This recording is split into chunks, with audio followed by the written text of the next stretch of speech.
Okay guys, sa lahat po ng mga interesadong magtrabaho po sa New Zealand, meron pong hiring ngayon ng IPAMS Agency. Kailangan po nila ng 40 carpenters, babae man or lalaki.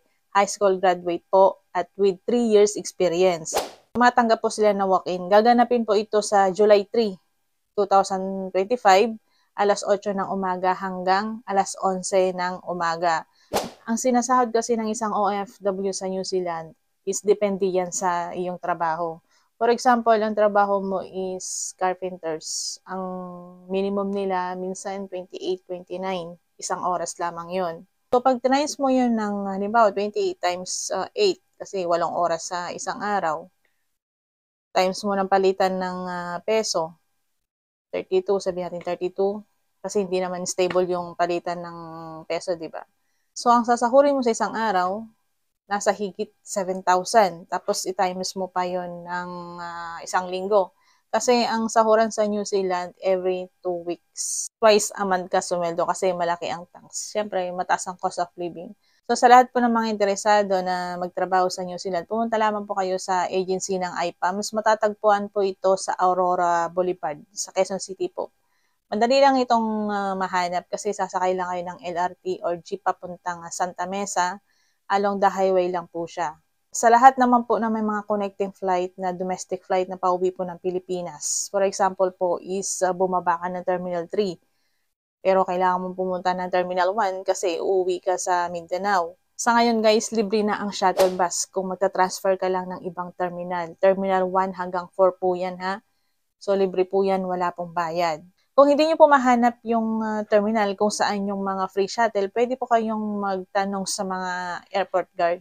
Ito guys ang pinaka-importante para sa mga domestic helpers kasi karamihan sa kanila hindi nakakuha ng end of service benefits.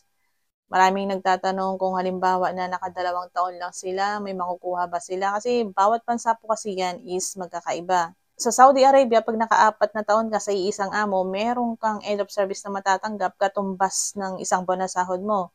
For example, ang sahod mo sa isang buwan is 2,000 SAR. So, kung halimbawa, umuwi ka na ng Pilipinas at naka-4 na taon ka na sa iisang amo, meron ka ring makukuhang 2,000 SAR. Kung halimbawa naman naka-6 na taon ka sa iyong employer, magkano ba ang makukuha mo? So, ang makukuha mo doon is isang buwan at kalahating sahod. Kasi yung 2 years, kalahati. Yung 4 years, isang buwan na sahod mo. So, dapat ang makukuha mo doon is 3,000 SAR. Minsan, kung mabait ang amo mo, kahit hindi ka naka-4 na taon sa kanya, binibigay pa rin niya yung end of service benefits mo ng kalahati.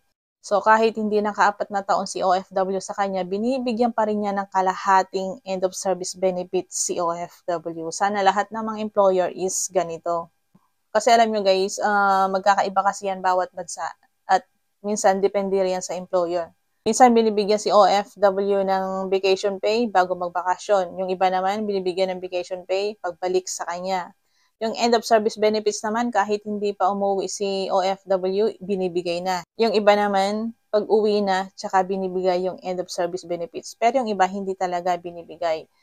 Pero sa mga OFW na hindi nakakatanggap ng mga end of service benefits or vacation pay, karapatan nyo pa rin malaman kung ano yung karapatan nyo bilang isang OFW sa inyong employer. Pagdating dyan sa Middle East, marami talaga mga OFW na hindi nakakatanggap ng end of service benefits, hindi nagagamit ang kanilang mga vacation pay, hindi nababayaran ng tama. Isa na dyan yung mga kaibigan ko. Hanggang ngayon, nandyan pa rin sila. Kung halimbawa, nakauwi ka na ng Pilipinas, nagserbisyo ka sa iyong company or sa iyong employer ng matagal na panahon, tapos hindi ka binigyan ng end of service benefits, makukuha mo pa ba ito pag nakauwi ka na ng Pilipinas? Yes po, makukuha mo yan. Pwede kang magreklamo sa DMW, tuturuan ka nila kung paano ito makukuha. Para po sa karagdagang katanungan, pwede po kayong mag-message sa aming Facebook page, OFW Heart of Asia, at saka OFW Heart Official. Meron din pong WhatsApp number doon. Anytime po, pwede po kayong mag-message. So hanggang dito na lamang po ang update ko guys. Ako nga po pala ang inyong lingkod, Joancy Fernandez po, isang OFW International Advocate.